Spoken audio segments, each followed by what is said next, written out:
Energy. इसके पहले हमने एक चैप्टर पढ़ा that is laws of motion.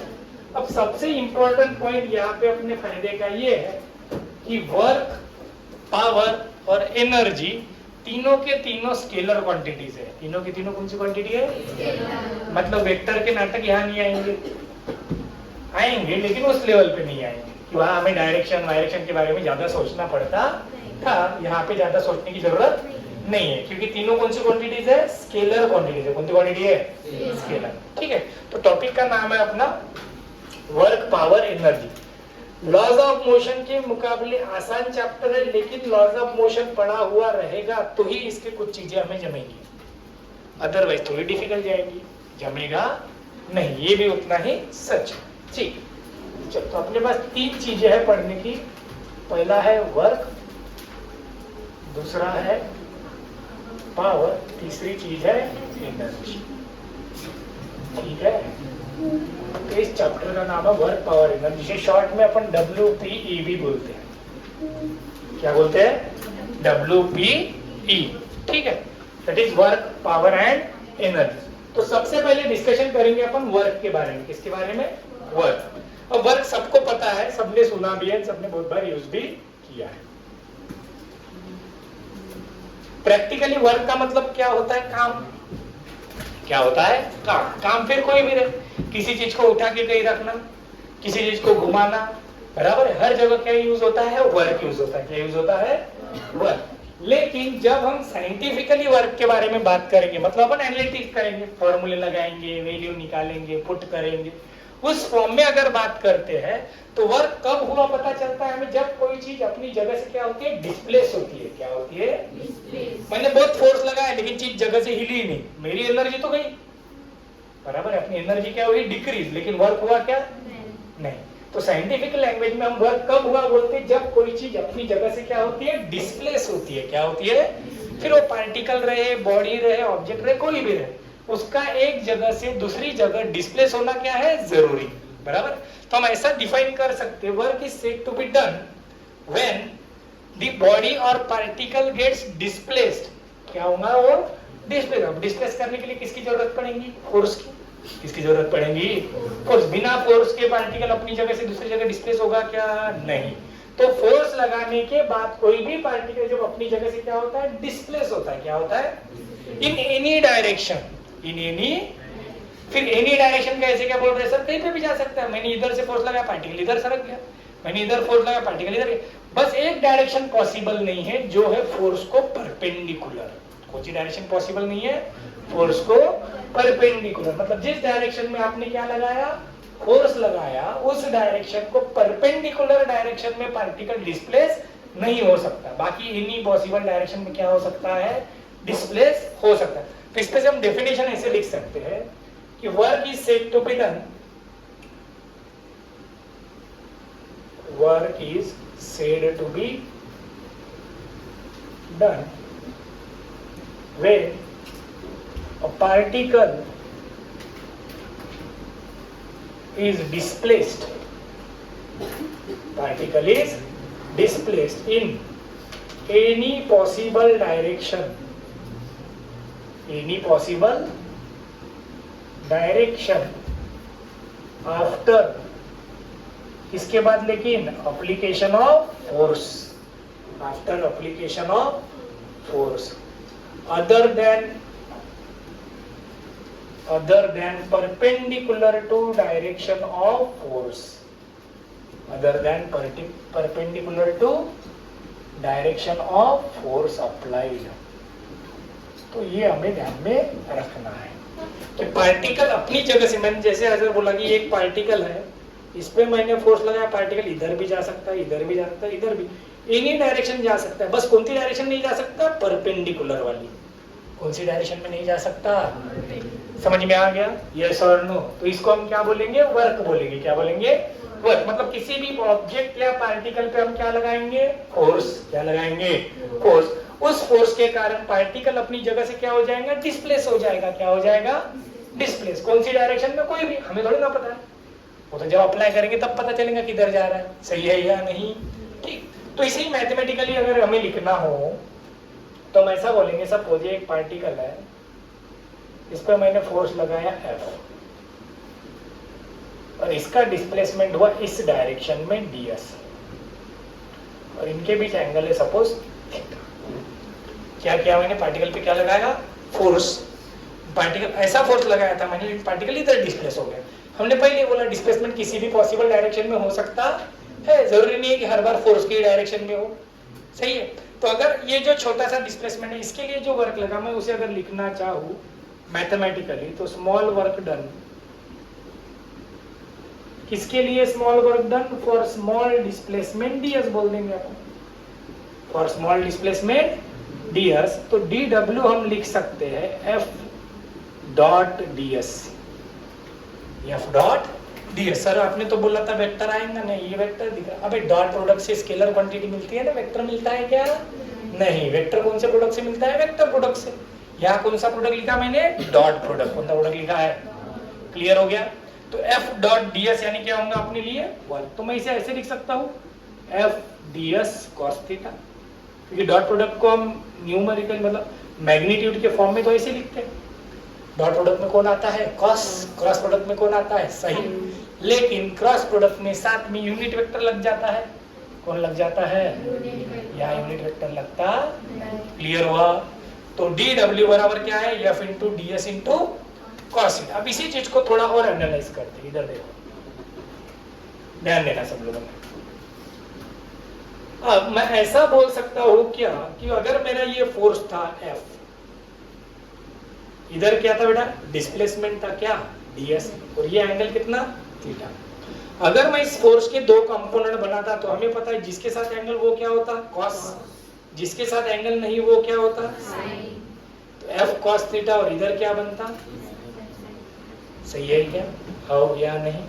तो मैं अगर इस पे से देखूं, ये F दिख रहा है और कौन दिख रहा है, cos थीटा। तो मैं ऐसे भी डिफाइन कर सकता हूँ वर्क को कि फोर्स का कौन सा component in the direction of displacement, in the direction of, कौन हो जाएगा F cos theta into displacement. Meaning तो सेम ही है, हाँ या नहीं। हमें मीनिंग समझ में आएगा मैं क्या बोल रहा। आप F इंटू डिस्प्लेसमेंट बोल सकते हो, या फिर F का वो कंपोनेंट लो जो किसकी डायरेक्शन में, डिस्प्लेसमेंट की डायरेक्शन में। किसकी डायरेक्शन में है, ये कंपोनेंट F का किसकी डायरेक्शन में है। मीनिंग समझ रहे हैं क्या, फर्क कुछ भी नहीं है, दोनों का मतलब क्या है, सेम। सिर्फ बात कर रहे हैं अपन कि फोर्स का कंपोनेंट भी बोल सकते हैं आप, क्या बोल सकते हैं, फोर्स का। सर मैं डिस्प्लेसमेंट का कंपोनेंट नहीं बोल सकता, क्या बोल सकते हैं। देखो इधर, अगर मैं ऐसा बोल रहा हूँ, ये कौन था अपने पास F, ये कौन था ds। अब मैं अगर ds के दो कंपोनेंट बनाना चाहूँ, किसके, ds के, तो इसके अलावा क्या बनेगा, ds cos थीटा, हाँ या नहीं। और इधर कौन बन जाएगा, ds sin थीटा, जिसके साथ एंगल वो cos, जिसके साथ एंगल नहीं वो। तो फिर से मीनिंग तो वही हुआ ना भैया, f into ds cos theta. तो आप इसको डिफाइन करने के तरीके की बात कर रहे हैं। एक तो सीधे सीधे फोर्स लो, डिस्प्लेसमेंट लो, दोनों के बीच का क्या बोलेंगे, एंगल, मीनिंग वही है। या फिर फोर्स का कौन सा कंपोनेंट जिस डायरेक्शन में क्या है, डिस्प्लेसमेंट, या फिर डिस्प्लेसमेंट का कौन सा कंपोनेंट जो फोर्स की डायरेक्शन में है, जो किसकी डायरेक्शन में है। इसके हिसाब से डिस्प्लेसमेंट का कंपोनेंट इनटू फोर्स हुआ, इसके हिसाब से फोर्स का कंपोनेंट इनटू डिस्प्लेसमेंट। लेकिन तीनों का मीनिंग क्या है, अलग अलग है क्या, नहीं। क्लियर हुआ, हाँ या ना, अरे समझे कि नहीं, क्लियर है, ठीक। तो चलो, तो ये हुआ अपना क्या, फोर्स की बेसिक डेफिनेशन। समझ में आया यहाँ तक कोई दिक्कत। तो ये हमने स्मॉल वर्क निकाला बेटा, क्या निकाला, स्मॉल वर्क। अब ऐसे अगर छोटे छोटे छोटे छोटे वर्क्स की एडिशन कर देंगे तो टोटल वर्क बन जाएगा, क्या बन जाएगा, तो टोटल वर्क डन कैसे निकलेगा हमारा, जब इसे हम क्या करेंगे, इंटीग्रेट करेंगे। क्या करेंगे, छोटे छोटे वर्क की एडिशन करना इज नथिंग बट क्या करना होता है, इंटीग्रेट करना होता है। तो टोटल वर्क डन अगर मैं लिखना चाहूँ तो W इज इक्वल टू हो जाएगा इंटीग्रेशन ऑफ dw, मतलब integration of F dot ds। ठीक है क्या, अरे हो या नहीं, चलो समझ में आ गया, डेफिनेशन समझ में आ गई वर्क की, हो या नहीं, अरे बोलो जल्दी, हाँ या ना। चलो मैं आगे जा रहा, ध्यान देना। अब वर्क मुझे बताओ हमेशा पॉजिटिव ही रहेगा क्या, निगेटिव भी हो सकता है, क्या हो सकता है, निगेटिव भी हो सकता है, पॉजिटिव भी हो सकता है, जीरो भी हो सकता है। डिस्प्लेसमेंट ही नहीं हुआ तो जीरो ही हुआ ना वर्क। मैंने बहुत फोर्स लगाया लेकिन डिस्प्लेसमेंट हुआ ही नहीं, तो वर्क क्या हो गया मेरे लिए? जीरो। बदला क्या? नहीं बदला। निगेटिव कब आएगा? जैसे गाड़ी में ब्रेक लगाती हो अब तो फोर्स अपोजिट डायरेक्शन में रहता है, गाड़ी कहाँ जाके रुकती है? आगे जाके। सही है, मतलब डिस्प्लेसमेंट इधर एंड फोर्स, ये दोनों के बीच एंगल कितना हो गया? 180 डिग्री। कितना हो गया? cos 180 कितना होता है? माइनस क्या होता है? मतलब आंसर क्या आएगा? निगेटिव। क्या आएगा? तो अपन सिंपल वे से यहाँ से मैं लिख लेता हूँ। अपने पास वर्क का फॉर्मूला आया है F इंटू एस, जिसे हम लिखते हैं F into S into cos theta. तो मैं यहाँ बोलूंगा if theta is less than 90, theta is less than 90, work will भी क्या आएगा? पॉजिटिव। मैं बोलूं अगर if theta is equal to 0 तो work is equal to F into S, ये वर्क हो जाएगा मैक्सिमम। क्या हो जाएगा?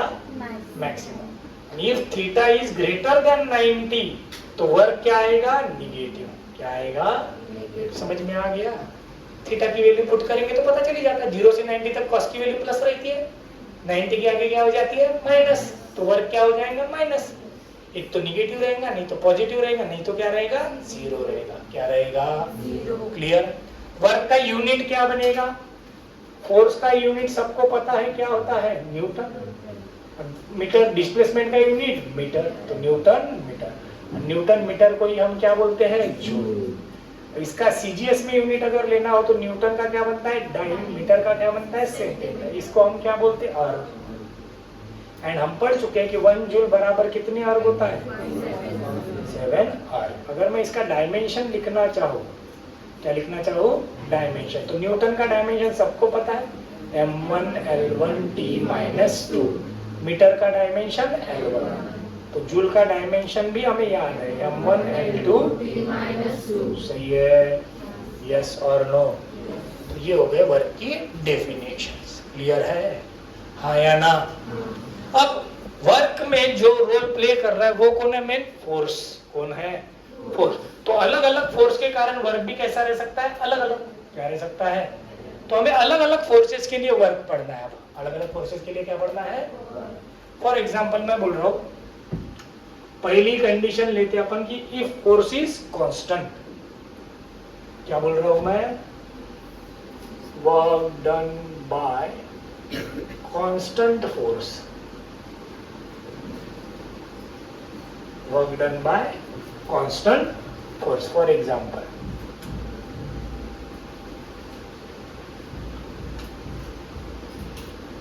इसका मास है सपोज 2 kg, इसमें हमने फोर्स लगा दिया है 10 न्यूटन। कांस्टेंट है फोर्स। क्या है? Force constant. इसकी इनिशियल वेलोसिटी थी 0।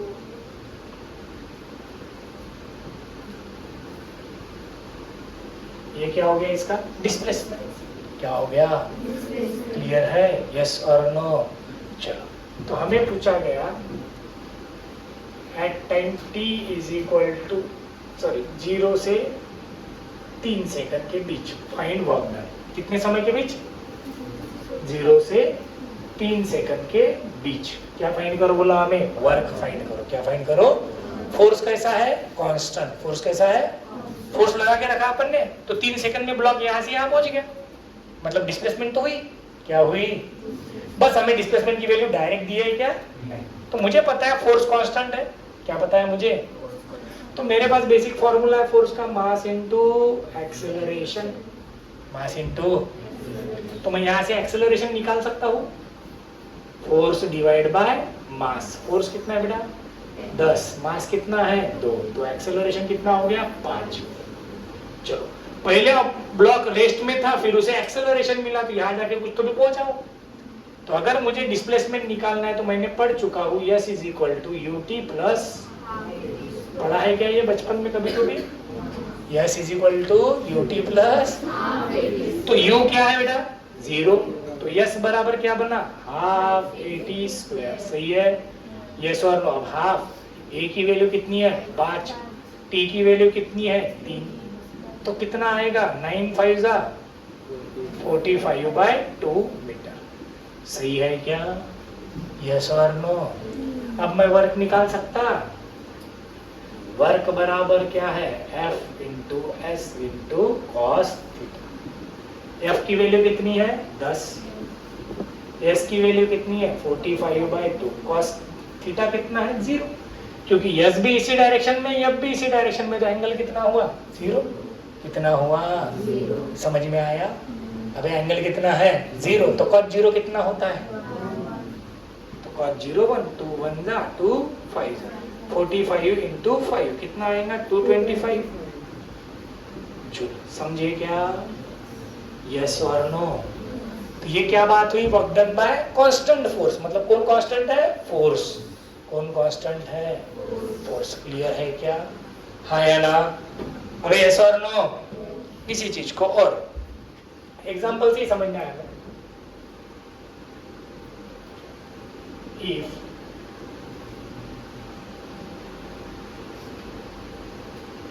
force applied on block is given by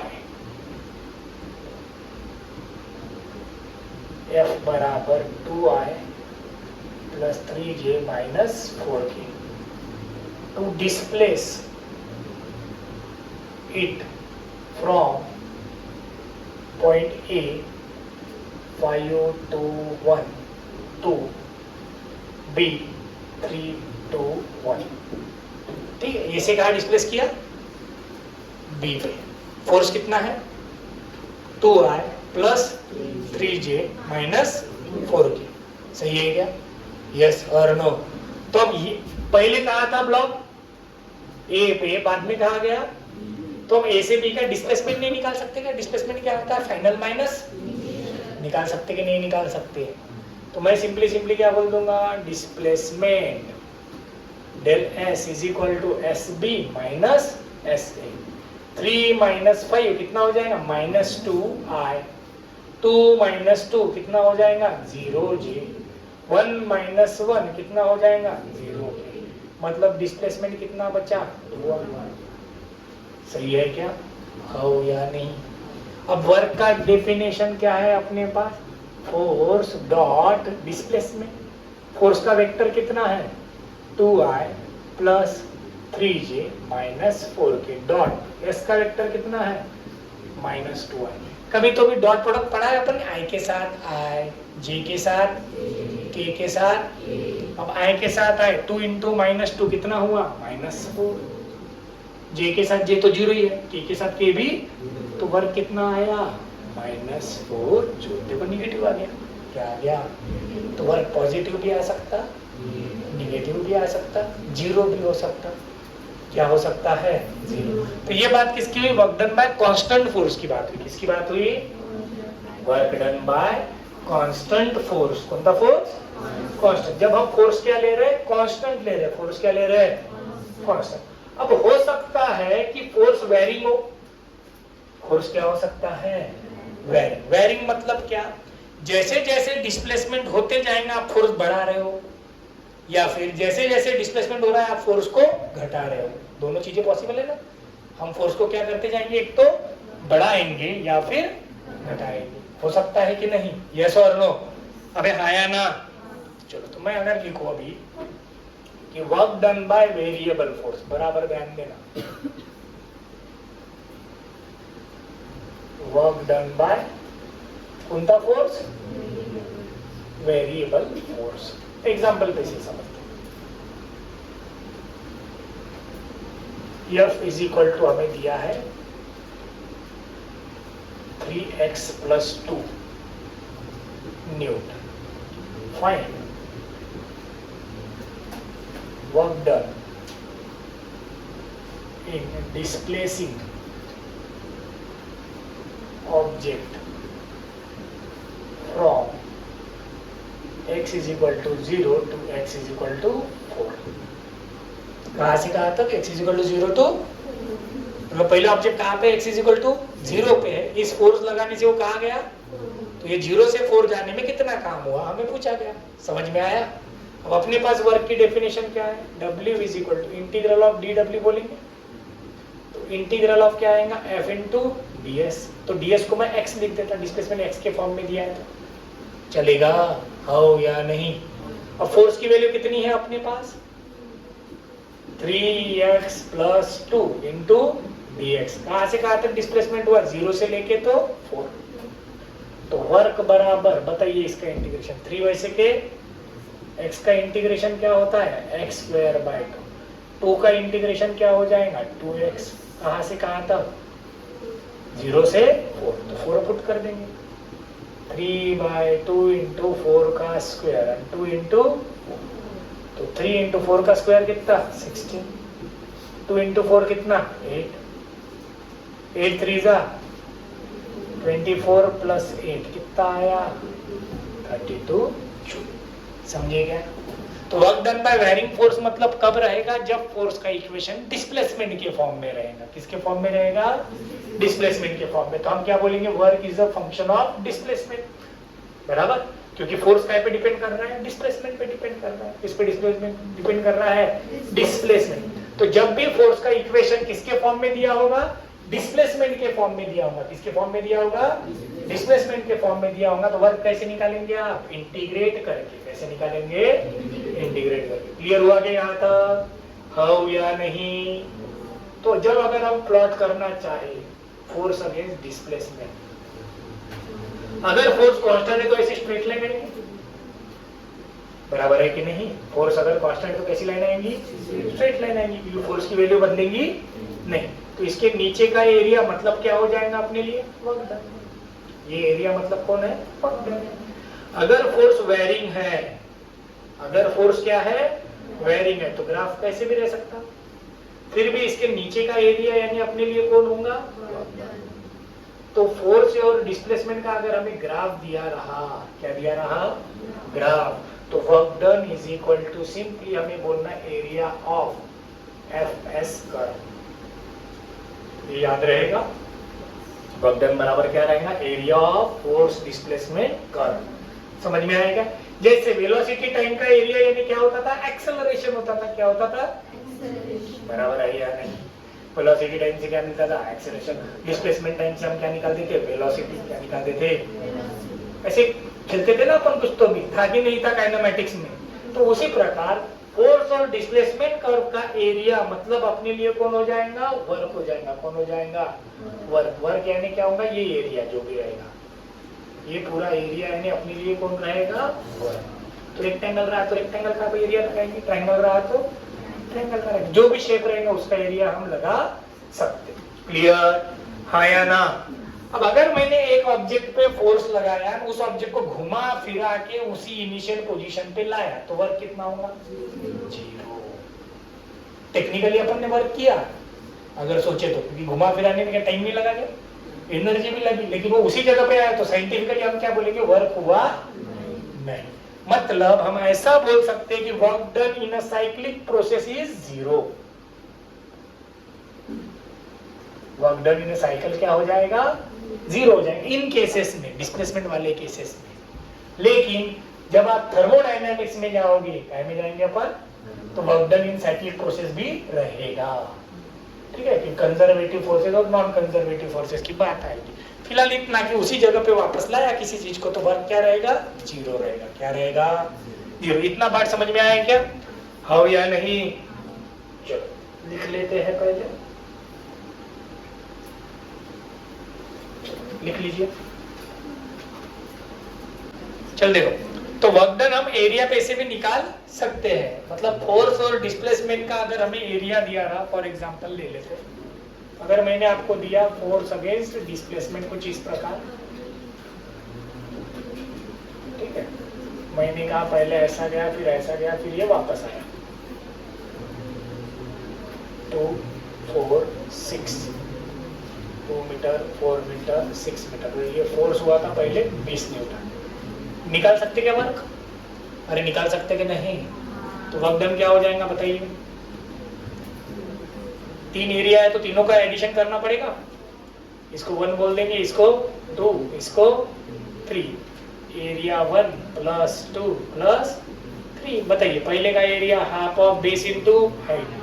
base कितना होगा? 2, हाइट कितनी होगी? 20, प्लस दूसरा दिस साइड इंटू दिस, मतलब 20 इंटू 2, इधर भी क्या होगा half of base into height. समझ में आया हो या नहीं? तो ये 20 प्लस ये 40 प्लस ये 20, तो टोटल कितना आ गया 80 जूल। समझ गए?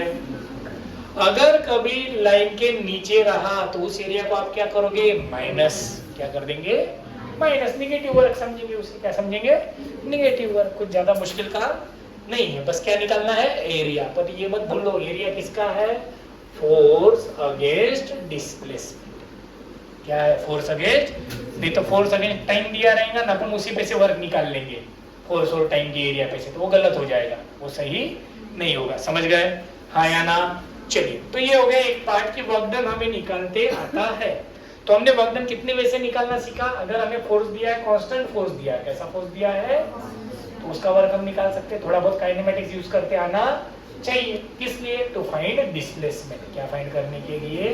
इसमें कोई डिस्प्लेसमेंट डायरेक्ट निकलेगा नहीं, बहुत बार डायरेक्ट दिया नहीं रहेगा, तो हमें बाकी का डाटा दिया रहेगा जिसके बेसिस पर हम क्या निकालेंगे डिस्प्लेसमेंट। क्या निकालेंगे क्लियर? दूसरी कंडीशन में फोर्स का इक्वेशन किसके फॉर्म में दिया होगा, डिस्प्लेसमेंट के फॉर्म में दिया होगा। किसके फॉर्म में दिया होगा? तब हम उसे कैसे निकालते हैं इंटीग्रेट करके। कैसे निकालेंगे इंटीग्रेट करके। सही है ठीक है। वेक्टर फॉर्म में दिया रहा तो हमें पता है क्या यूज करना है डॉट प्रोडक्ट। क्या यूज करना है डॉट प्रोडक्ट। ठीक है तो ये एक एग्जांपल लिख लो, आप लोगों ने कर लेना, मैं सिर्फ लिख के दे रहा 2i प्लस 3j माइनस 14 ए पॉइंट था 2 3 1 2 बी पॉइंट पे गया 4 3 4। ठीक है चलेगा? तो आप निकाल सकोगे ना हाँ या नहीं? डिस्प्लेसमेंट का वेक्टर बना लेना है, फोर्स पता है, तो एफ डॉट एस पे से क्या मिल जाएगा हमें वर्क मिल जाएगा। क्या मिल जाएगा वर्क, लिख के रख दो। ठीक है चलेगा? समझ में आ गया हाँ या नहीं? चलो अब हमें अलग अलग फोर्सेस का वर्क पढ़ना है बेटा, अलग अलग फोर्सेस का वर्क। फिर अलग अलग फोर्सेस कौन से, जैसे लॉज ऑफ मोशन में हमने देखा था डिफरेंट टाइप ऑफ फोर्सेस पढ़े थे, हमने पढ़े थे कि नहीं हाँ या ना? तो कौन कौन से फोर्सेस थे? एक था नॉर्मल रिएक्शन, एक था ग्रेविटेशनल फोर्स, एक था टेंशन, एक था स्प्रिंग फोर्स। तो ये जितने फोर्सेस हमने वहां पढ़े उन सबके कारण आने वाला वर्क हमें पढ़ना है। फ्रिक्शन क्या था फ्रिक्शन, तो हर एक को अलग अलग वे से डिटेल में डिस्कस करना है। समझ गए? ठीक है चलिए आगे। चलो तो अभी पहले अपन पढ़ते वर्क डन बाय ग्रेविटी या फिर ग्रेविटेशनल फोर्स। बराबर ध्यान देना क्या कह रहा मैं, वर्क डन बाय कौन सा फोर्स ग्रेविटेशनल फोर्स। अब ग्रेविटेशनल फोर्स यानी आपको पता है क्या होता है mg हाँ या ना? अरे यस और नो? कौन होता है mg ही होता है ना। कौन होता है mg। चलो देखते हैं, ध्यान देना वाला। सपोज मेरे पास एक पार्टिकल है, दो तीन वे से पढ़ेंगे तो सब समझ में आ जाएगा। मैंने एक पार्टिकल लिया, इसका मास है m, इसे मैंने छोड़ा तो इसमें फोर्स कौन सा आएगा बेटा ग्रेविटेशनल फोर्स हाँ या नहीं? कौन सी डायरेक्शन में आएगा वर्टिकली, उसकी कोई दूसरी डायरेक्शन नहीं, एक ही डायरेक्शन में जाता है ग्रेविटेशनल फोर्स। कहाँ जाता है वर्टिकली डाउनवर्ड। सही है या नहीं? कहाँ जाएगा वर्टिकली। सपोज यहाँ से ये गिरा ग्राउंड पे, तो यहाँ से यहाँ तक डिस्टेंस था सपोज y। कितना डिस्टेंस था बेटा? तो अपने पास वर्क की जो बेसिक डेफिनेशन है वो क्या है, force into displacement into cos theta. हाँ या नहीं? फॉर्मूला तो यही है ना, F into S into cos theta. Force कहाँ है नीचे, डिस्प्लेसमेंट भी कहाँ है, दोनों सेम डायरेक्शन में है, तो एंगल कितना हो जाएगा 0। F की वैल्यू कितनी है mg, डिस्प्लेसमेंट की वैल्यू कितनी है 1, तो वर्क कितना आ गया mg 1। ठीक है क्या? अरे हाँ या ना? ठीक है। अब इसी को थोड़ा सा अलग वे से समझते हैं। पहली कंडीशन, अब मैं बोल रहा हूं कि पार्टिकल था, ध्यान देना बराबर से, एक कोऑर्डिनेट ले लेते अपन कि इसका यहाँ कोऑर्डिनेट है 0 y, यहां से ये पहुंचा x0 पे। ठीक समझ गए? पहले कहा था इस पॉइंट पे था, ये हो गया अपना a पॉइंट, ये हो गया अपना बी पहुंचना। अब ए से बी पहुंचने में हमें पूछा गया वर्क डन बाय कौन से फोर्स का? ग्रेविटेशनल फोर्स का। किसका पूछा गया? ग्रेविटेशनल फोर्स का वर्क डन। अब हमें पता है ग्रेविटेशनल फोर्स कहाँ जाएगा? नीचे ही जाएगा ना। ये तो ग्रेविटेशनल फोर्स की डायरेक्शन है ना भैया? हाँ या ना? अबे हो या नहीं? क्लियर है ना? mg कहाँ जाता है? वर्टिकली ऐसा भागेगा क्या mg? नहीं, ये तो पॉसिबल नहीं है। ठीक है, अब इसको अगर मुझे निकालना है तो मैं कैसे निकाल सकता हूँ? तो मैं वेक्टर लिख सकता हूँ, फोर्स का वेक्टर माइनस mg चलेगा क्या? माइनस क्यों? नीचे है, वेक्टर फॉर्म में ले रहे हैं तो डायरेक्शन का साइन आएगा, नीचे जा रहा है इसलिए क्या हो गया? माइनस। अब डिस्प्लेसमेंट अगर मुझे निकालना है तो मैं क्या करूंगा? b में से a के कोऑर्डिनेट, हाँ या ना? यहाँ पे x है तो यहाँ पे क्या है? 0। x माइनस 0 कितना आ जाएगा? x। 0 माइनस y कितना आ जाएगा? Minus y। ये समझा? किसी को दिक्कत इसमें? फाइनल माइनस वही तो क्या, बस x कोऑर्डिनेट के साथ i लगा दिया और y कोऑर्डिनेट के साथ j लगा दिया। ठीक है क्या? एफ बंद कर देते हैं, इसमें आ रहा होगा ना? ठीक है, चलो। तो xi माइनस yj, सही है? अरे समझे कि नहीं? ठीक। तो अब मेरी बेसिक डेफिनेशन क्या है वर्क की? फोर्स इनटू डिस्प्लेसमेंट, सही है ना? क्या है? फोर्स इनटू, मैं फोर्स लिखूंगा minus mg i cap dot क्या है यहाँ पे? xi माइनस yj, सही है क्या? अब मुझे क्या लेना है? i के साथ i, j के साथ इतना ही लेना है, i के साथ i और j के साथ j। तो बताइए क्या होगा? बताइए जल्दी। सर इधर j है ना? चलो ठीक है, j के साथ j आएगा, i के साथ तो क्या आएगा? 1। बताओ, इधर तो i है ही नहीं तो i क्या आएगा? 0। j है माइनस mg, माइनस माइनस क्या हो जाएगा? प्लस। तो वर्क क्या आया? कुछ फर्क आया क्या वर्क में? इसका वर्क और इसका वर्क सेम ही दिख रहा, अलग तो दिख नहीं रहा। हो या नहीं? समझ में आया? तो क्या समझना है वो डिस्कस करेंगे अपन। फर्क सिर्फ समझ रहे अपन कि आंसर तो वही आया, अलग तो दिख नहीं रहा। सर ये तो यहाँ से आ गिरा, फिर भी वही आया, इधर भी वही था, सही है क्या? क्यों ऐसा हो रहा है? जो मैंने पहले पॉइंट डिस्कस किया था, अगर आप लोगों को याद हो, जिस डायरेक्शन में डिस्प्लेसमेंट है उस डायरेक्शन का फोर्स का कंपोनेंट बोला था, या फिर जिस डायरेक्शन में फोर्स है उस डायरेक्शन में डिस्प्लेसमेंट का कंपोनेंट बोला था। अरे बोला था कि नहीं? तो आप अगर बराबर देखोगे तो इस फोर्स के डायरेक्शन में डिस्प्लेसमेंट कितना हुआ? y। तो फोर्स के डायरेक्शन का डिस्प्लेसमेंट का कंपोनेंट कितना है? y। कितना है? अलग है क्या? सर मैं ऐसा नहीं, मैं अभी थीटा से करता। चलो करके देखते। वर्क बराबर फोर्स इंटू क्या था बेटा? s। तो इसे हमने लिखा था F into S into cos theta, सही है क्या? या फिर ds इंटू कॉस थीटा। चलो देखते हैं, आप बराबर ध्यान देना।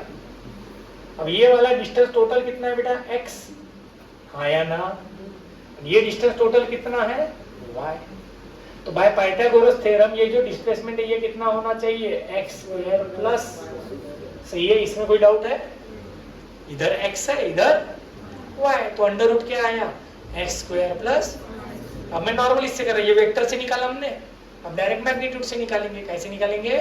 मैग्नीट्यूड। देखो फोर्स कितना है अपने पास? mg। डिस्प्लेसमेंट कितना है? Under root of x square plus y square cos theta. cos theta क्या होता है? Adjacent upon hypotenuse. एडजेसेंट है y, हाइपोटेनस है x स्क्वायर प्लस, तो x square plus y square क्या हो गया? क्या आया बे? तो कुछ बात समझ में आ रही है? वैसे भी खाएंगे, आंसर क्या आएगा?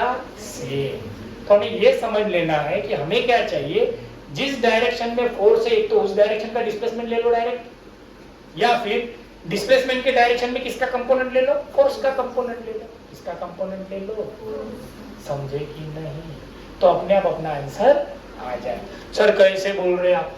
इसका मतलब ये वाला जो कंपोनेंट है, अगर आप समझ रहे हो, मैं कंपोनेंट के फॉर्म में अगर लिखता हूं, देखो समझना इसलिए जरूरी है कि हमें हर वैसे निकाल के आना चाहिए, फिक्स नहीं रह सकती कि ऐसे ही आएगा। टाइम पे जो दिया वो डायरेक्ट यूज करके आएगा ना। अब इतना टाइम जाता था कि पहले से पता होता कि मेरे को वाई से ही मल्टीप्लाई करना है, होता था क्या टाइम वेस्ट। तो वो समझने के लिए हमें डायरेक्ट करना पड़ेगा ना। मैं अगर पहले लिखता था कि वर्क इसका भी mg इंटू वाई आएगा तो दिमाग में डाउट आता था ना, अब ये तो इधर गिरा, इसको कैसे क्या बोल रही है mg इंटू वाई, सही है कि नहीं। यहाँ ठीक है, सीधा दिख रहा, तो यहाँ थोड़ी ना सीधा दिख रहा, फिर कैसे क्या mg इंटू वाई बोल रहे, ऐसे ही होता था ना। तो इसलिए हमें ये चीजें समझना है कि क्यों वो हमें क्या लेना है, जिस डायरेक्शन में फोर्स है उसी डायरेक्शन का क्या चाहिए हमें, डिस्प्लेसमेंट। या फिर जिस डायरेक्शन में डिस्प्लेसमेंट है उधर का कौन सा कंपोनेंट चाहिए, फोर्स का कंपोनेंट। कौन सा कंपोनेंट चाहिए। अगर मैं कंपोनेंट की लैंग्वेज में बात करूं तो ये अगर मैं ऐसा देख रहा हूँ F into S cos theta, तो ये एस कॉस थीटा क्या है भैया, इस डिस्प्लेसमेंट का इसके अलोंग कंपोनेंट ही है ना। इसका कंपोनेंट अगर मैं बना जिसके साथ एंगल, वो क्या बनता था, कॉस, क्या बनता था, मीनिंग तो वही हुआ, हाँ या ना। अगर मैं ऐसा बोलता कि यस है, इधर mg का कंपोनेंट, mg इधर लेता तो मैं क्या होता, mg cos थीटा, क्या होता था, mg इंटू एस, दोनों का मीनिंग क्या आता, सेम, तो आंसर तो सेम ही आएगा, mg इंटू वाई। क्लियर हुआ हो या नहीं। अबे क्लियर हुआ कि नहीं तो बस वही दिमाग में घूमते रहेंगे, ऐसा क्यों कर रहे हैं, अबे क्यों कर रहे हैं, हमें ये ध्यान में रखना है। इससे से हमें ये समझ गया कि मुझे कुछ ज्यादा सोचना नहीं है, जिधर फोर्स है उस डायरेक्शन का मैं सीधा क्या ले लूंगा, डिस्प्लेसमेंट। एक्चुअल डिस्प्लेसमेंट कहाँ है मुझे उससे कोई लेना देना नहीं। क्लियर, समझ। मतलब हम ऐसा बोल सकते कि work is independent of the path followed, work path पे डिपेंड नहीं कर रहा, कर रहा है क्या, कब, जब फोर्स कैसा है, कांस्टेंट, फोर्स कैसा है, कांस्टेंट। तो मैं ऐसा बोलूंगा work is independent of path followed when, क्या, जब, व्हेन एफ क्या है, कांस्टेंट, एफ क्या है, कांस्टेंट। फिर वर्क काय पे डिपेंड करता है, तो work depends on frame of reference, work done depends on frame of reference, ये याद रखना। फ्रेम ऑफ रेफरेंस मतलब क्या, जहां से हम चीजों को क्या करते हैं, ऑब्जर्व करते हैं, क्या करते हैं, ऑब्जर्व। तो उस पे वर्क डिपेंड करेगा, लेकिन पाथ से कोई लेना देना। जैसे मैं अगर यहाँ पे ऐसा कितना भी करता कि ए से बी ये ऐसा आया, ए से बी ये ऐसा आ गया, फर्क पड़ता था क्या, डिस्प्लेसमेंट तो उतना ही रहता था, यस बराबर under root of X square plus, क्योंकि हमें कहाँ से लेना देना है, इनिशियल पॉइंट और फाइनल, कहाँ से आ रहा है उससे कोई लेना देना नहीं, क्योंकि डिस्प्लेसमेंट कहाँ पे डिपेंड करता है, सिर्फ इनिशियल और ओरिजिनल पाथ से कोई लेना देना रहता, इसलिए वर्क को भी ओरिजिनल पाथ से कोई लेना देना है नहीं। क्लियर, समझ गए क्या। अबे हाँ या ना। तो work done by gravitational force समझ में आ गया सबको, समझा। चलो अब नेक्स्ट ध्यान देना, अब वर्क डन बाय नॉर्मल की बात करेंगे अपन। Work done by normal force, work done by क्या बोल रहा हूं मैं, नॉर्मल फोर्स, ठीक है। चलो ध्यान देना, अब ये कोई ब्लॉक रखा है mkg का, इसका वेट कहाँ जाता है बेटा, नीचे। अब mg कहाँ जाएगा, नीचे। नॉर्मल कहाँ है, ऊपर।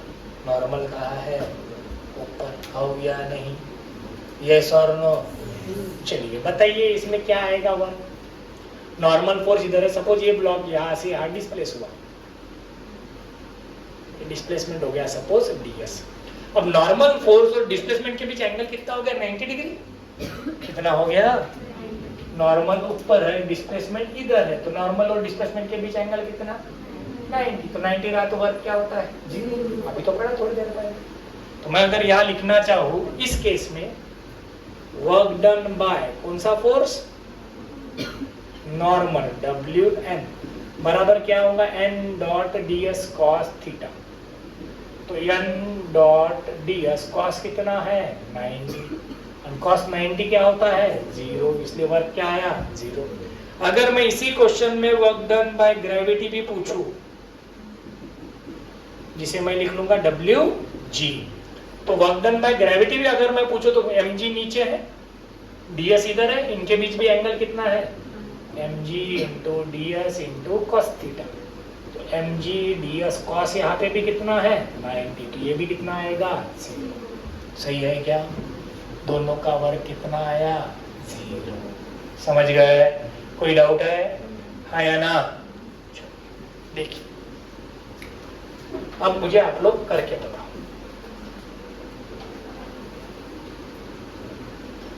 एंगल कितना theta,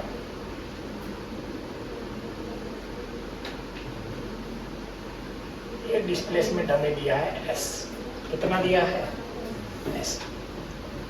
find work done by normal and the force gravitational force. चलो बता सकते? कोई डायरेक्ट भी बता सकता नॉर्मल का वर्क क्या रहेगा बेटे? यहाँ पे भी 0, सीधी बात है, क्योंकि नॉर्मल क्या रहेगा इसे परपेंडिकुलर। इसका वेट कहाँ आएगा? ये कंपोनेंट कौन बनता है? mg cos theta. ये कंपोनेंट कौन बनता है? mg sin theta. तो मुझे वर्क डन बाय नॉर्मल तो पता चल गया, डायरेक्टली क्या रहेगा? लिखने की जरूरत है क्या? नहीं, क्योंकि नॉर्मल इधर है, डिस्प्लेसमेंट इधर है, दोनों के बीच एंगल कितना है 90, इसलिए वर्क डन बाय नॉर्मल क्या बना 0। क्या बना? अब मुझे वर्क डन बाय ग्रेविटी निकालना है, तो मैं ग्रेविटी के लिए फोर्स कौन सा ढूंढूंगा? डिस्प्लेसमेंट के डायरेक्शन का। डिस्प्लेसमेंट के डायरेक्शन का फोर्स कौन सा है? mg sin theta into displacement कितना है s। तो लिख सकता मैं direct mg into s sin theta. ठीक है क्या? हाँ या नहीं? यस और नो? अब समझे कि ना है? सर नहीं सर मेरे को नहीं समझा, मैं डायरेक्ट कैसे क्या लिखा? कुछ नहीं, चलो बेटे यहाँ पे अगर मैं ऐसा बनाता था सोचने के लिए, ये थीटा ये कौन है s, mg की डायरेक्शन ये थी, यस और नो? अब mg की डायरेक्शन यही थी ना, तो mg और s के बीच एंगल कितना है? ये एंगल कितना बनता था बताइए? वही ये थीटा है, ये 90, तो ये बचा हुआ एंगल क्या होता बेटा 90 माइनस थीटा। मैं जनरल फॉर्मूले से अगर जाता, वर्क डन बाय ग्रेविटी क्या था मेरे पास फॉर्मूला? F dot S। लिख रहा हूं मैं समझने के लिए, F इंटू S इंटू क्या लिखते हैं cos theta. General formula, force पता है मुझे, डिस्प्लेसमेंट पता है, दोनों के बीच का क्या पता है? एंगल। यही बात हुई ना, मुझे फोर्स पता है, मुझे डिस्प्लेसमेंट पता है, दोनों के बीच का क्या पता है? मैं यहाँ पुट करता, F कितना है mg s cos थीटा की जगह कितना आता? 90 माइनस cos 90 माइनस थीटा क्या होता है बे? sin theta. तो वही आया ना, अलग थोड़ी ना आया। समझ गए? आया ना? अबे समझ रहे हो ना? एक तो मैंने क्या वर्ड यूज किया, एक तो फोर्स का कंपोनेंट ले लो डिस्प्लेसमेंट के डायरेक्शन में, या फिर डिस्प्लेसमेंट का कंपोनेंट ले लो फोर्स के डायरेक्शन में, दोनों का मीनिंग क्या हो जाएगा? सही है? हाँ या ना?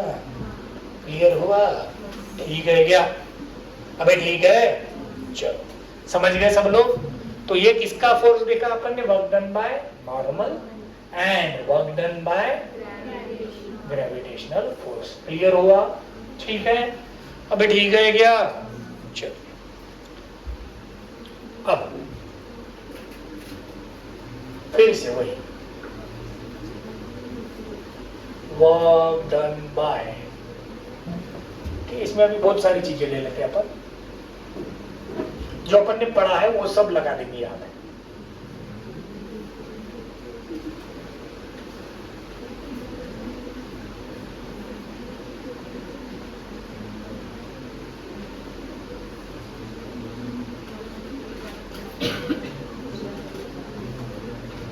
ये सरफेस जो है ये कैसा है? स्मूथ है। स्मूथ क्यों लिया? क्योंकि फ्रिक्शन अब ये कंसीडर नहीं कर रहे, जब फ्रिक्शन आएगा तो फ्रिक्शन ले लेंगे। ठीक है क्या? चलो अब मैं इसमें पूछता हूँ फाइन, मैं सारी चीजें जो लॉज ऑफ मोशन में करी वो भी पूछ लेता। एक्सेलरेशन ऑफ ब्लॉक, दूसरा कांटेक्ट फोर्स, ठीक है, इसको नाम दे देते ब्लॉक्स को, एक को नाम दे देता मैं A, दूसरे को नाम दे देता B। चलो तीसरा point, work done by external force on block A and B, दोनों का मतलब इस एक्सटर्नल फोर्स का ए पे वर्क कितना और बी पे वर्क कितना। चौथा point, work done by normal on A and B. पांचवा point, work done by contact force, work done by contact force on A and B. समझ में आएगा क्या क्या चीजें पूछी? क्लियर है? पहला क्या पूछा मैंने? एक्सेलरेशन, वो तो डायरेक्ट निकाल सकते हैं, force is equal to mass into, उतना तो हमें आता है, ठीक है। लेकिन ये सब पूछा है, इसमें डिस्प्लेसमेंट लगेगा, हमें क्या लगेगा? डिस्प्लेसमेंट। तो मैं ऐसा बोलता हूं, ये सब निकालना है for time interval 0 to 3 second. कितने टाइम में निकालना है बेटा? 0 to 3 सेकंड। मतलब पहले स्टार्टिंग में टाइम कितना है? 0, 3 सेकंड के बाद, मतलब 0 से 3 सेकंड के बीच का निकालना है। क्वेश्चन समझ में आया सबको? कोई दिक्कत है? नहीं। तो सबसे पहले क्या निकालेंगे बताइए, बताओ जल्दी, एक्सेलरेशन बता दो फटाफट। एक्सेलरेशन बराबर क्या हो जाएगा? Force by mass. फोर्स कितना है? 20। मास कितना है? 10 प्लस 5 कितना है? 15। चलो ये कितना आएगा? 4/3। कौन मिल गया? एक्सेलरेशन। ठीक है क्या? इसमें किसी को कोई डाउट नहीं? चलो, इसका वेट कहाँ जाएगा? नीचे। इसकी नॉर्मल रिएक्शन कहाँ आएगी? ऊपर। इसका भी वेट कहाँ जाएगा? नीचे। इसकी नॉर्मल रिएक्शन कहाँ आएगी? ऊपर। तो इस नॉर्मल का और वेट का वर्क तो 0 होगा, क्योंकि ब्लॉक इधर जा रहे है या ना? अभी तो पढ़ा, क्योंकि एंगल कितना हो जाएगा? 90। तो work done by normal on A and B, ये तो 0 ही आने वाला है, तो इसको लिखने की जरूरत पता है ना भाई, 0 ही आएगा, क्योंकि नॉर्मल और डिस्प्लेसमेंट क्या है एक दूसरे को?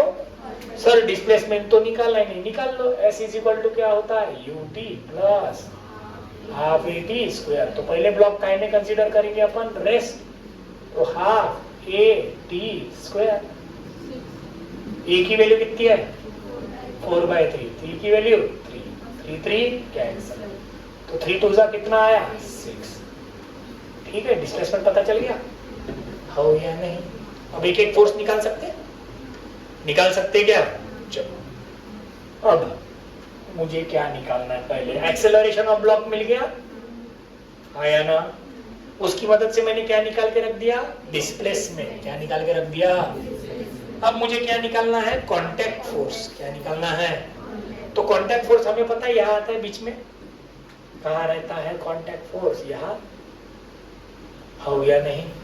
तो उसके लिए हमें क्या बनानी पड़ती है? FBD। क्या बनानी पड़ेगी? चलो, ये 10 kg वाले की बना रहे अपन। इधर से क्या है? F, तो इधर से क्या रहेगा? N। ब्लॉक इधर जा रहा है एक्सेलरेशन, तो हम क्या बोलेंगे? F माइनस N बराबर मास इनटू, तो N बराबर क्या होगा?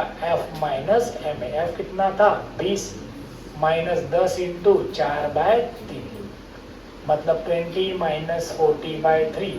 60 माइनस 40, 20/3। ये समझ में आ गया? लॉज ऑफ मोशन भी यही तो काम करे अपन ने, जिधर मोशन उसमें से अपोजिट वाला क्या करो? माइनस। बराबर क्या लिखो? मास इनटू, वही तो किया, कुछ अलग किया क्या? नहीं। चलो, तो दूसरा पॉइंट भी हो गया अपना। तीसरा point, work done by external force on block A and B. अब मुझे बताओ, वर्क एक्सटर्नल फोर्स लग किस पे रहा? ए पे लग रहा है कि बी पे? सिर्फ ए पे ही लग रहा है ना? है या ना? बी पे एक्सटर्नल फोर्स नहीं है, तो वर्क डन सिर्फ एक्सटर्नल फोर्स का किस पे आएगा? ए पे आएगा। बी के लिए क्या हो जाएगा? सिर्फ। तो मैं ऐसा बोल देता हूं, work done by external force. तो मैं पहले WA निकाल लेता, तो मुझे पता है force into displacement into cos theta. Force कितना है? 20। डिस्प्लेसमेंट कितना है बे? 6। फोर्स और डिस्प्लेसमेंट सेम डायरेक्शन में है, ब्लॉक इधर ही जा रहे हैं ना? अरे हाँ या ना? तो इनके बीच एंगल कितना हो जाएगा? 0, मतलब cos 0। 6 2 कितना हो जाएगा? 12, मतलब 120 joule. Work done on block B अगर मैं चाहूँ तो F इंटू S इंटू, फिर से फॉर्मूला वही, लेकिन बी पे तो एक्सटर्नल फोर्स लगा ही नहीं ना, तो फोर्स की वैल्यू बी के लिए क्या हो गई? 0। इसलिए work done on block B क्या हो गया? 0। समझ गए? समझे कि नहीं? ठीक। अब क्या पूछा हमें? Work done by normal on A and B. अब नॉर्मल और डिस्प्लेसमेंट के बीच एंगल कितना है? तो वर्क डन बाय, अगर मैं क्या बात कर रहा हूं, normal on A and B, तो work done by normal on A क्या रहेगा? 0। Work done by normal on B क्या रहेगा? 0। क्यों? क्योंकि दोनों के लिए थीटा कितना है? 90। क्लियर? हो गया? नहीं अब लिखते थोड़ी ना बैठेंगे एफ एस कॉस थीटा फिर 90, इतना लिखेंगे क्या? नहीं, सीधा सीधा पता है हमें, परपेंडिकुलर रहा तो क्या होगा? 0 होगा। क्या होगा? 0। चलो अब आता है important part, that is work done bye contact force. कौन सा पार्ट है अब? वर्क डन बाय, किसकी बात हो रही है? Contact force. किसकी बात हो रही है? जब इंडिविजुअल फोर्स की बात हो ना वर्क डन निकालते समय, तो हमेशा बाकी फोर्सेस को छोड़ देना है, बाकी फोर्सेस के बारे में सोचना नहीं। जैसे अभी देखो, नॉर्मल की बात हुई तो हमने सिर्फ नॉर्मल का सोचा, बाकी फोर्सेस कंसीडर करें क्या? नहीं। जब एक्सटर्नल फोर्स की बात हुई तो हमने सिर्फ किसके बारे में सोचा? एक्सटर्नल फोर्स के बारे में। बाकी किसी के बारे में सोचा क्या? फोर्स तो सब है, mg है, n है, f है, सब है ना।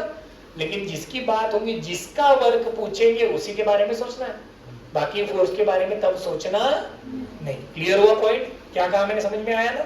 वर्क डन निकालते समय जिस पर्टिकुलर फोर्स का वर्क डन पूछे बस उसी फोर्स के बारे में सोचो, बाकी फोर्स को क्या करो? छोड़ दो। बाकी फोर्स को क्या कर दो? छोड़ दो। अब मुझे कांटेक्ट फोर्स के बारे में पूछा, किसके बारे में पूछा? ध्यान देना पड़ेगा। अगर मैं पहला ब्लॉक लेता हूं ए, अब इस पे कांटेक्ट फोर्स तो इधर है ना भैया, हो या नहीं? बी से ए पे आएगा ना, ए बी पे लगा रहा है तो बी किस पे लगाएगा? ए पे। तो ए के लिए नॉर्मल फोर्स इधर हो गया। अब नॉर्मल फोर्स इधर है, डिस्प्लेसमेंट इधर है, तो थीटा कितना हो गया? 180। थीटा कितना हो गया? तो work done by normal force on A अगर मुझे पूछा गया है तो मेरा वही रहेगा n इंटू एस इंटू क्या लूंगा मैं? Cos theta. n की वैल्यू मेरी कितनी आई है? 20/3। s मेरा कितना आया है? 6। कॉस यहाँ पे कितना हो जाएगा बेटा? 180। तो 3 1 जा 3 2 जा 20 इंटू 2 कितना आया? 40। कॉस 180 माइनस, इसलिए वर्क क्या हो जाएगा? माइनस। समझ में आया? हो या नहीं? कांटेक्ट फोर्स का ए पे वर्क क्या आया? माइनस आया। क्या आया? क्योंकि फोर्स इधर था, डिस्प्लेसमेंट इधर था। समझ गए? सेम वे अगर मैं कांटेक्ट फोर्स अब बी पे निकालना चाहूं, किसकी बात कर रहा हूं? तो बी पे तो नॉर्मल इधर है ना, हो या नहीं? डिस्प्लेसमेंट भी इधर ही है, मतलब दोनों के बीच एंगल कितना हो गया? 0। तो वर्क डन बाय नॉर्मल कौन सा फोर्स? कांटेक्ट वाला। तो n into S into cos theta. तो n फिर से कितना है अपना? 20/3। s कितना है? 6 इंटू ये क्या होगा? कॉस 0। 3 1 जा 3 2 जा 20 इंटू 2 40, सॉरी जूल। तो ये काय में आया? प्लस। काय में आया? प्लस। तो ये प्लस माइनस का खेल बहुत काम में आएगा, है ना? ठीक है क्या? अरे समझे कि नहीं? तो ये सारी चीजें हमें सोचते आनी चाहिए। क्लियर हुआ? कोई डाउट है इसमें? अरे डाउट है क्या कोई? तो देखो, पहले तो सबसे इंपॉर्टेंट चीज हमें ये समझ लेना है बेटा कि वर्क डन बाय ग्रेविटी पूछे, वर्क डन बाय नॉर्मल पूछे या बाय एनी फोर्स, तो जिसका वर्क पूछा उसी फोर्स के बारे में सोचना है। वर्क डन बाय ग्रेविटी निकालते समय हमें काय पे ध्यान देना है कि एक तो डायरेक्ट लिख सकते हैं आप, या फिर आपको ये लॉजिक लग जाना चाहिए अब तक कि जिधर डिस्प्लेसमेंट है उधर फोर्स का कंपोनेंट लो, या फिर जिधर फोर्स है उधर डिस्प्लेसमेंट का कंपोनेंट लो, तो आपका काम क्या हो जाएगा? आसान, एक स्टेप में आंसर आ जाएगा। नहीं तो फिर है जनरल मेथड करते रहने वाली। सही है कि नहीं? तो आंसर निकालने के लिए अपने पास अलग अलग ऑप्शन है। तो वेक्टर फॉर्म में सॉल्व कर सकते हैं, इंडिविजुअल दोनों के बीच का एंगल लेके सॉल्व कर सकते हैं, या फिर कंपोनेंट कंसीडर करके। क्या कंसीडर करके? कंपोनेंट। तो अपनी चॉइस है कि अपने को क्या समझ में आता है। टाइम पे जो लॉजिक लग रहा है, जो दिख रहा है, उस हिसाब से सॉल्व करना है। खुद का माइंड फिक्स थोड़ी ना रखना, मैं ऐसे ही करूंगा, जबरदस्ती थोड़ी है। जिस हिसाब से गिवन कंडीशन रहेगी उस हिसाब से हमें टाइम पे क्वेश्चन सॉल्व करके आना चाहिए। जैसे यहाँ मैं कोऑर्डिनेट लेते बैठा क्या? काम ही नहीं था। यहाँ मैंने चेक किया कोऑर्डिनेट लेके क्या हो सकता है, पर मुझे क्या पता चला? एक तो आप कंपोनेंट ले लो, डायरेक्ट या फिर कोऑर्डिनेट लेके सॉल्व करो, दोनों से कर सकते हो। सही है या नहीं? तो अभी हमने कौन कौन से प्रोसेस डिस्कस किए? सिर्फ work done by gravitational force और work done by normal force. Hope दोनों समझ में आए होंगे। जनरली नॉर्मल रिएक्शन के वर्क क्या आएंगे? 0, बिकॉज हमेशा पाथ को नॉर्मल रिएक्शन क्या रहता है? परपेंडिकुलर रहता है। क्या रहता है? परपेंडिकुलर। समझ गए क्या? हाउ या नहीं? क्लियर है? तो दिस इज इट। इसके बाद का जो फोर्स आएगा वो आएगा बेटा वर्क डन बाय टेंशन पढ़ेंगे अपन अलग से। क्या पढ़ेंगे? Work done by tension. उसके बाद आएगा वर्क डन बाय स्प्रिंग। क्या आएगा? स्प्रिंग और फ्रिक्शन। स्प्रिंग और फ्रिक्शन। तो फ्रिक्शन में थोड़ा सा दिमाग लगाना पड़ता है क्योंकि फ्रिक्शन दोनों साइड काम करता है। एक ब्लॉक के लिए लेफ्ट में जाता है तो दूसरे के लिए राइट में। सेम ऐसे ही होगा कांटेक्ट फोर्स के जैसा। एक के लिए अभी जो पढ़ा अपन ने थोड़ी देर पहले, एक के लिए राइट में दिख रहा है तो दूसरे के लिए लेफ्ट में दिखेगा। ठीक है क्या? हाउ या नहीं? 2 मिनट के लिए मॉड्यूल निकालो। लाए नहीं? लाए ना? चलो, तो आप लोगों ने बेटा ये एग्जांपल दिए थ्योरी फॉर्म में, तो एक बार अच्छे से रीड आउट करना है आज पूरी थ्योरी। ठीक है ना? स्टार्टिंग की पूरी थ्योरी आज ही अच्छे से रीड आउट करना है। फिर सॉल्व एग्जांपल 1, 2, 3। कौन कौन सा? Solve example 1, 2, 3, 4, 5, 6। तो उसमें तो 3 एग्जांपल है, 3 तो थ्योरी है। 4, 5, 6 सॉल्व करने वाला है। पहले 2, 3, 1, 2, 3 तो पढ़ना ही है सिर्फ। ठीक है? 4, 5 और 6। ठीक है? यस और नो? ये होने के बाद एग्जाम्पल 10। कौन सा एग्जाम्पल? 10, 11, 12 जो हमने किया वही है बेटा। आज जो कंडीशंस पढ़ी ना सेम वो है, कुछ अलग नहीं है। कौन सा? 10, 11 एंड 12। इसके बाद एग्जाम्पल 19, 14 और 19। ठीक है? कौन सा करेंगे? 14 और 19। क्लियर है क्या? यस और नो? क्लियर? समझ में आया?